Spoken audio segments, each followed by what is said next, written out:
Et salut à tous, j'espère que vous allez bien. Bienvenue dans cette Cara Manager Olympique de Marseille sur FC24. Moi, c'est Tazi et je vous présente le programme du jour. On a le premier match, ce sera le deuxième, donc nous contre le troisième, le RC Lens. Vous allez le voir au classement.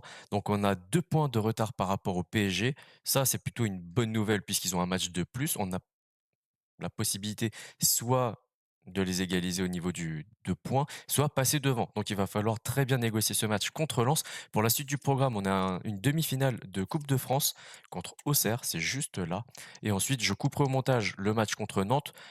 Même si, sur le papier, c'est plus intéressant de jouer Nantes pour vous que Auxerre, sauf que voilà, ça reste une demi-finale de Coupe de France, donc on va la jouer ensemble et je couperai Nantes au montage. Et on finira cet épisode avec le Bayer Leverkusen. C'est les quarts de finale de Ligue des Champions. Les autres affiches sont sous vos yeux.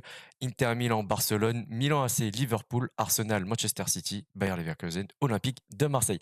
Installez-vous confortablement, on est parti. Allez, la compo du RC Lens avec Brice Samba dans les buts, Aïdara, Noche, Tarkovski, Gradit et Cabot en défense. Diouf et Spearing au milieu de terrain. Et devant, on retrouve Politano, très belle recrue. Thomasson à gauche et Eli Wahi en numéro 9. Sur le banc, Oliveira, Skip, Strefezza, Aguilar, Guilavogui, Buxa et Farenez indispo pour blessure char et pour carton rouge. Fulgini, 5 victoires, c'est leur bilan sur les 5 derniers matchs. Donc vraiment très très bonne dynamique pour le RC Lens. Ils sont troisième, c'est encore une fois affiché juste là. Et on va voir pour notre compo. Allez, notre compo, on est parti en 4-2-3-1, assez classique. Lloris, Anko, Balerdi, Diakité Ait Nouri, Gendouzi, Rongier, Abouklal, Sar, Vega derrière Vitinha. Et sur le banc, Ruter, Harit, Unai, Zalewski, Kondogbia.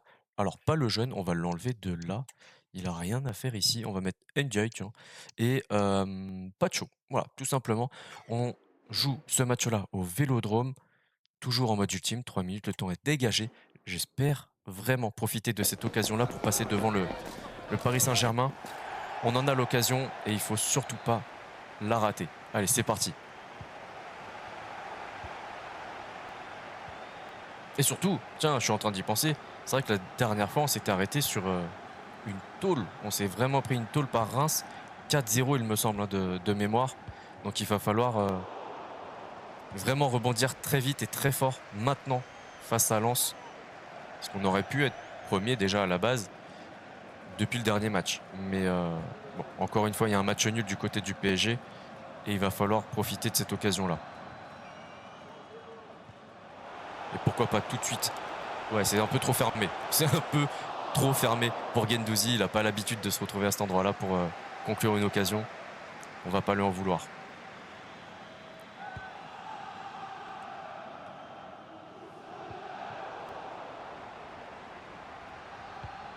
Ouais, dommage. On aurait peut-être pu faire beaucoup mieux sur cette occasion-là.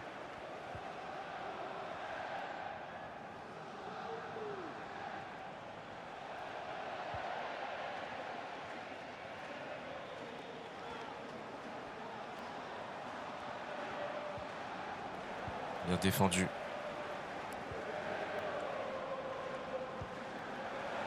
Allez Vega, il faut que tu projettes aussi. Allez, Gabri Vega, 18e minute de jeu qui ouvre le score. Allez, il ne faut pas que ce soit le seul but de cette rencontre. Il faut qu'on arrive à en marquer au moins un autre pour être un peu peut-être tranquille. Troisième but en 9 matchs. C'est vraiment pas mal.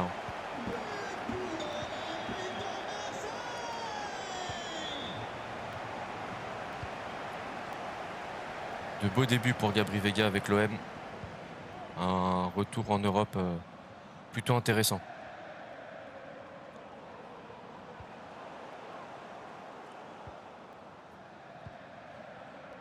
Ouais, alors là, très bon retour des Lensois. Encore une fois, Gendouzi qui se projette énormément. Même plus que Gabri Vega, j'ai l'impression. Ça risque d'être un petit problème en réalité. Parce qu'au retour défensif, il faut soit que Gabri Vega recule, ce qui n'est pas dans mon intérêt. C'est pas pour ça que je l'ai recruté. Mais en phase offensive, ça peut être une bonne chose d'avoir un surnombre de joueurs dans la surface.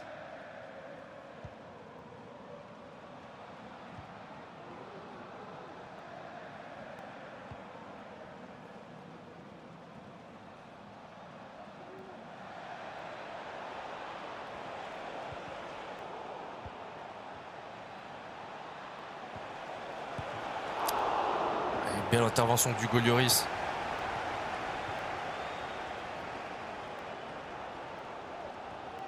Et ça passe, pour l'instant en tout cas. Il fait parler sa vitesse. Et il conclut 2-0, 41e minute de jeu. Ismaïla Assar qui retrouve les buts. Ça fait un moment qu'il n'avait pas marqué.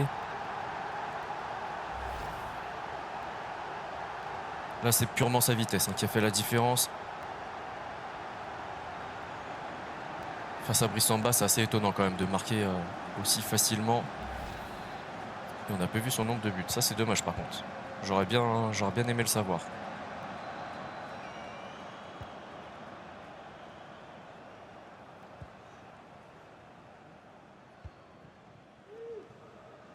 Donc pour l'instant, la réaction de nos joueurs est idéale. C'est vraiment ce qu'il fallait faire après une déroute face à Reims.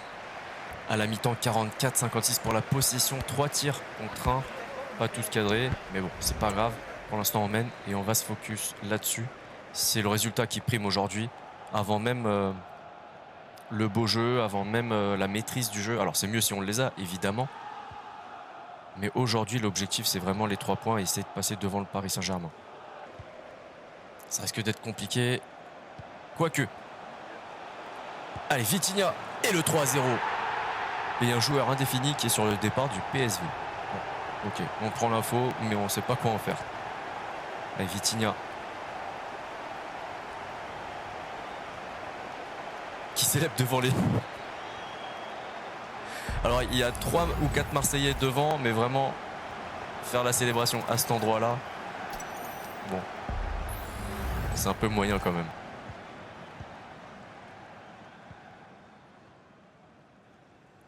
Je suis assez étonné quand même du niveau de ce match. J'attendais Lens. En fait, le match que Reims a fait dans le dernier épisode, c'est ce que je m'attendais à voir aujourd'hui pour Lens. Et vous le voyez, des changements. 3 pour être précis. Vega, Guendouzi et Sarr qui cèdent leur place à Harit, Kondogbia et Zalewski. Et du côté de Lens aussi, j'ai cru voir des changements. Mais j'ai spam, comme d'habitude.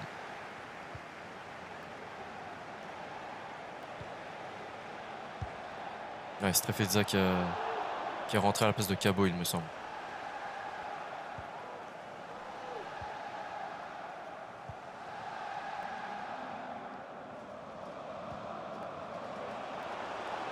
Allez Unai, il faut que tu montes. Il faut que tu montes Unai.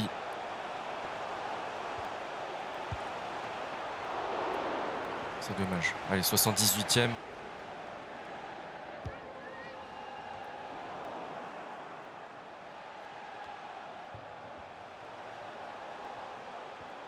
Allez, Politano qui a très bien défendu.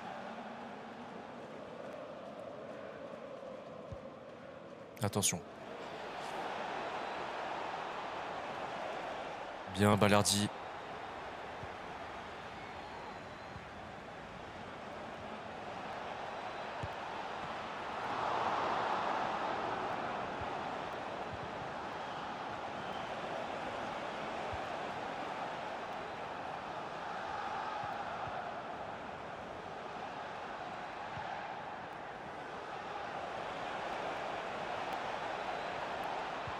Hey. Alors, Madame l'arbitre, ça fait 95, on devait s'arrêter à la 92. Je sais pas, je dis juste ça comme ça, c'est une petite info que je vous donne. On est même bientôt à la 97e. On joue jusqu'à ce que Lens marque, c'est ça? Bon, 98e au lieu de 92, c'est pas grave. 3-0, très très belle réaction de nos joueurs à domicile face au 3e de Ligue 1. On va regarder les détails du match. 37-63. Wow. Ouais, quand même. 6 tirs, 83% de précision de tir, c'est pas mal. 86% de précision de passe, mais en face, en termes de passe, Lens a fait beaucoup mieux. 93%. Le top de leur côté, c'est Aïdara avec un 7 et 6-7 pour Spearings et Wai 6,6, tout comme Politano. En flop de notre côté, on a Kondogbia, Harit et Zalewski qui ont joué 28 minutes chacun. On a fait que 3 changements finalement dans ce match.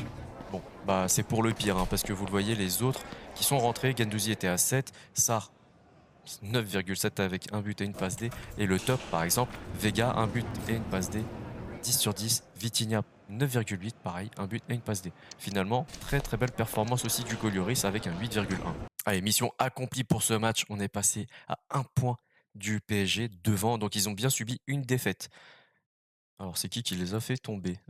C'est qui a fait tomber le PSG? C'est Saint-Étienne, tiens, voilà. Bah, merci Saint-Étienne et Saint-Étienne, ils sont où? Ils sont 13e. Bon, bah, voilà. Allez, place à la demi-finale de la Coupe de France avec cette équipe d'Auxerre, que je ne connais pas du tout, pour, pas vous mentir. Mais ils sont dans une bonne dynamique, hein. Vous le voyez tout en bas, 4 victoires consécutives en Coupe de France, hein, toujours. Il va falloir quand même s'en méfier, on n'est jamais à l'abri. Allez, on est parti avec une compo un petit peu inhabituelle. Bon, on l'a déjà testé, hein, ce 3-5-2 avec Gendré à droite, Merlin à gauche, Guendouzi un petit peu fatigué avec Kondogbia au milieu, Bernard arrière droit. Quoique, tiens, on va peut-être faire ça. Ouais, on va peut-être mettre Bernard au milieu, ce sera peut-être un petit peu mieux. Et le trio offensif, c'est Harit Rutter et Arias sur le banc. Ndiaye, Zalewski, Ounahi, Sarah Bouklal, Balerdi et Rongi. On est parti pour cette demi-finale de Coupe de France. J'espère, évidemment, qu'on aura la maîtrise de ce match et, euh, et surtout la qualification. Allez, premier corner de ce match.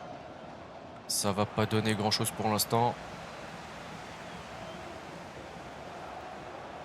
Ouais, cafouillage, ça y est. Pourquoi Pacho a été gêné Harit?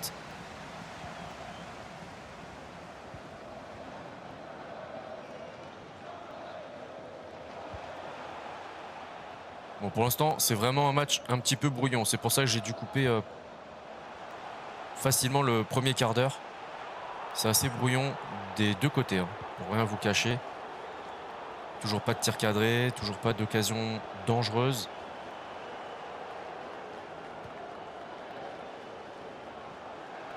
Alors là, on a Auxerre qui essaye de créer quelque chose, mais bon.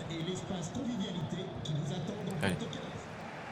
Pourquoi pas une offensive? Ouais, non, je suis pas sûr qu'on restera avec ce dispositif-là. Ouais, Rutter derrière, il était pris par Mensa.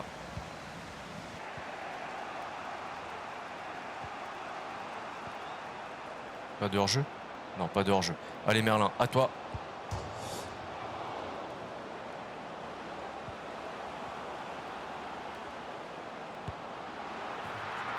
Très beau but. Jorginho Rutter, 35e minute de jeu. Mais on va quand même changer le dispositif tout de suite parce que je suis vraiment pas satisfait de ce qu'on propose actuellement. Bon, du fait que l'animation ne me plaît pas du tout, on a changé le dispositif. On se rapproche un petit peu du 4-2-3-1 avec Guendouzi qui joue un petit peu plus bas. Il est pas milieu offensif, il est milieu centre avec Harit à gauche, Arias bah, à droite. Hein, du coup, ça a l'air de lui convenir pas trop mal. Bernard en milieu défensif, c'est écrit juste en dessous hein, sur sa fiche. On peut le mettre à ce poste-là, même si c'est pas la folie pour lui. Mais bon, on essaye de tenir comme ça au moins jusqu'à la soixantième, pardon. Voir ce que ça donne. Et si vraiment je vois que c'est compliqué, on fera des changements. Malheureusement pour Bernard, notamment. Mais Arias, si il se plaît pas trop mal dans ce poste-là, il restera allié droit.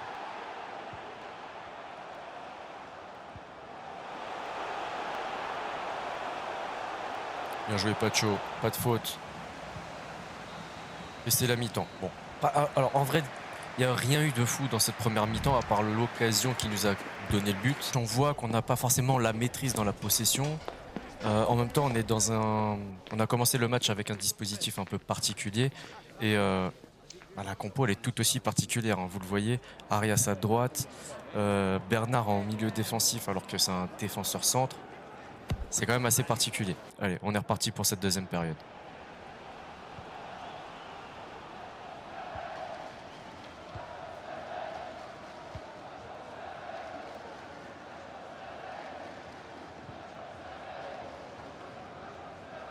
On l'a vu à l'opposé, malheureusement c'est trop court.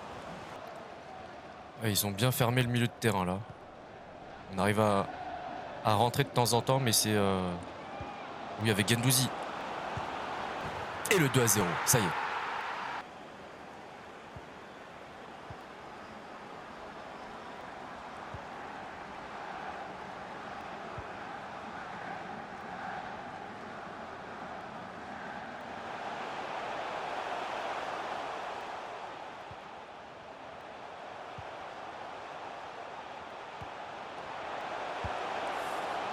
Heureusement, il n'a pas cadré parce que vraiment là, toute la défense, à chaque passe, elle se faisait décaler d'un côté. Donc, on n'a pas très bien défendu là-dessus.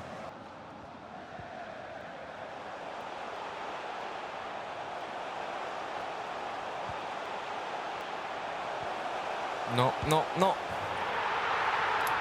Allez, réduction du score. 2-1. Des changements, vous le voyez. On a repris notre 4-2-3-1 traditionnel avec un vrai numéro 10, avec deux numéro 8. Et la sortie donc de Bernard au milieu de terrain pour que Guendouzi redescende. Andy, son ami Ndiaye. Et à gauche, Zalewski, c'est bien ça.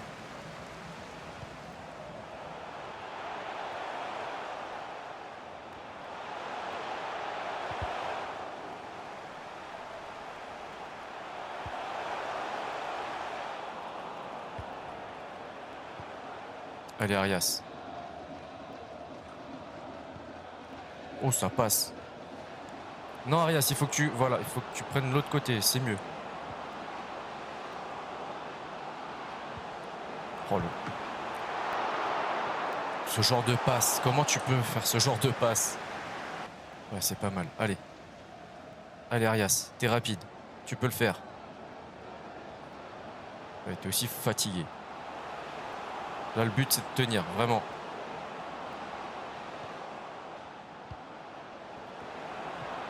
Pas mal.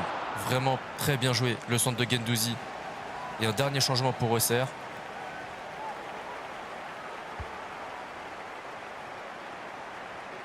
Et c'est terminé. Victoire 2-1 face à Auxerre. On est en finale de la Coupe de France. Un potentiel titre qui s'offre à nous. 51-49 pour la possession, 2 tirs seulement pour Auxerre. Vous voyez, une précision de tir 57%. C'est pas la grande folie. En termes de notes, tiens, on va regarder. Guendouzi a fait un très grand match avec un but. Rutter, un but et une passe D pour un 8,8. Mais c'est vrai que Guendouzi a récupéré beaucoup de ballons. Pour finir, Harit, qui jouait de moins en moins ces derniers temps, prend un 7,6 avec une passe décisive. Alors volontairement, je ne vais pas vous révéler l'affiche de la finale de la Coupe de France. Ça restera un petit suspense supplémentaire. Je pense que ça peut être pas mal. On a un petit peu de courrier et c'est que des matchs décalés par rapport à la Coupe de France. Donc bon, on enchaîne avec le FC Nantes, Lafond dans les buts, Schenkeveld et Ito en charnière centrale, Pierre Gabriel à droite, Duverne à gauche, Whiteman, Chirivella. Au milieu de terrain, on retrouve aussi Ramazzani, Mollet et Riora, Mohamed en numéro 9, Ganago, Castelletto, Motu Sami, Douglas Augusto, Descamps, Lazzari, Afama sont sur le banc. Coco n'est pas là, il est blessé. 3 victoires, un nul et une défaite, ils sont 12e. C'est juste là. Allez, de notre côté, quelques petits changements avec Harit, Merlin et Gendray, tout comme Pacho, qui font leur apparition dans le 11. Kondogbia aux côtés de Rongier, Unai derrière Vitinha et à droite, on retrouve Ismail Assar. Sur le banc, Rutter avec un petit peu de fatigue, tout comme Gendouzi, Veiga. Et sinon, le reste, c'est Zalewski, Ndiaye, Abouklal et Anko. Allez, ça va être la fin. Victoire 2-1. Et je pense que Paris, du coup, pareil, hein, a gagné son match. On va regarder les détails. 53-47. 38% de précision de tir seulement. Bon, l'avantage, c'est que Nantes a tiré que 2 fois. Mais bon, on aurait pu faire quand même beaucoup mieux. Le top de leur côté, c'est le buteur, hein, Ramazzani, avec Mostafa Mohamed, le passeur décisif, et Whiteman et Schenkeveld qui prennent un 6,9. De notre côté, le flop, Merlin avec un 6-3, tout comme Rongier. C'est vrai qu'on ne les a pas trop vus. Et Aboukla, le buteur, avec un 9,8, statut d'homme du match. Buteur à Minarit également avec un 8,4. Et Vitinha, passeur D, avec un 8,2. Allez, on enchaîne face au Bayer Leverkusen, match aller de ces quarts de finale de Ligue des Champions. On va regarder cette équipe-là, très intéressante, avec Diogo Costa, l'actuel gardien de Porto et de la sélection portugaise. Lions, Stones, Danso. Déjà, défensivement, c'est incroyable. Grimaldo, Wirtz, Xhaka, on connaît ici à droite, voilà. Lojek, Diogo Jota et Correa. Quelle équipe de fous furieux. Sur le banc, on a Frimpong, Hoffman, Hendrich, Adli, Kosunu, Kovar et Tela. 3 victoires et 2 nuls pour leur bilan. Ça va être très compliqué à bouger cette équipe. Allez, de notre côté, on est parti avec l'équipe la plus traditionnelle qu'on a utilisée cette saison. Lloris, Sanko, Balerdi, Diakité, Ait Nouri, Gendouzi, Rongier, Bouklal, Vega, Zalewski et Vitinha. Sur le banc, Rutter, Harit, pardon, Ndiaye, Sarr, Kondogbia, Unai et Pacho. On est parti, ça se passe à la Bay Arena. On part en Allemagne sous la pluie, mais c'est pas grave. L'objectif, c'est la victoire. Mais si déjà on prend un nul, en réalité, on est déjà pas trop mal. Allez, le coup d'envoi qui sera donné par Correa. Ils ont quand même une équipe incroyable.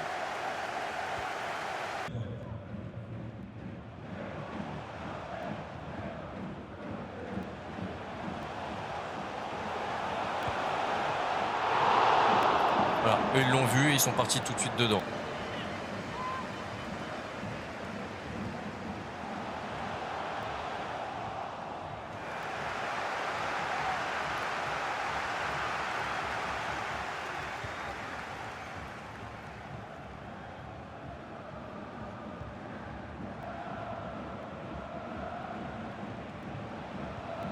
Oui, ça, c'est bien ça. Ouais, c'est dommage. Faut pas arrêter. Faut pas arrêter ça. Et la frappe l'antenne de Vega.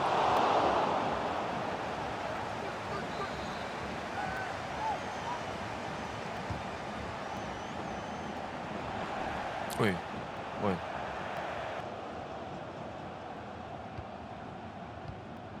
Ouais, Zalewski, il est bien rentré dans son match. Défensivement, déjà, il est pas mal. Et offensif, j'ai du mal, hein. Offensivement, il a l'air volontaire.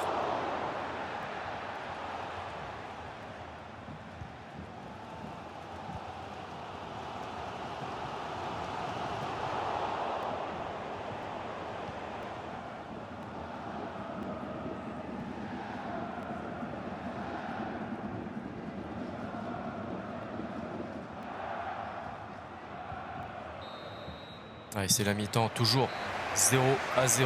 Vous l'avez, 62-38, on subit. Mais là, honnêtement, je pense que c'est vraiment normal. Ça reste quand même un très très bon club, entraîné par un très bon coach, même si il est dans les débuts de sa carrière. Mais il a fait de très belles choses en vrai.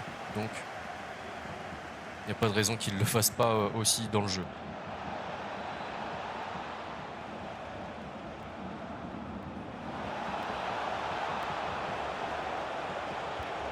Allez, Vitinha, dommage. Attention, la contre-attaque.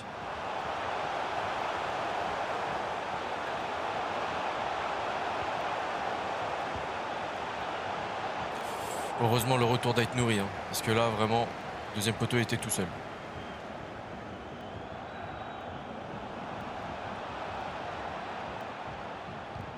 Oh, Xhaka qui intervient au meilleur moment pour son équipe.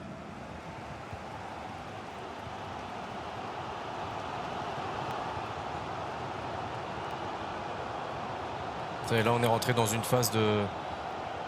Là où les deux équipes ne veulent rien lâcher. Et ils rentrent dans une phase offensive.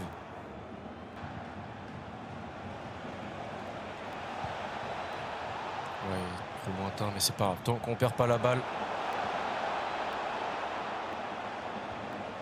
Voilà, exactement tout ce que je viens de dire. Tant qu'on perd pas la balle.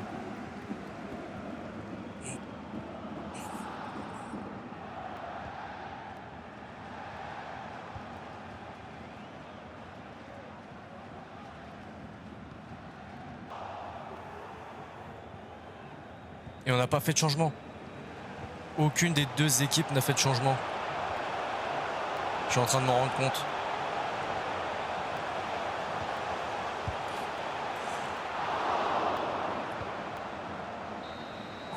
On a eu très très chaud. On a eu très très chaud. Zéro changement dans ce match. Alors sauf s'ils en ont fait un à la mi-temps, mais honnêtement, je ne l'ai pas vu. Les détails de ce match.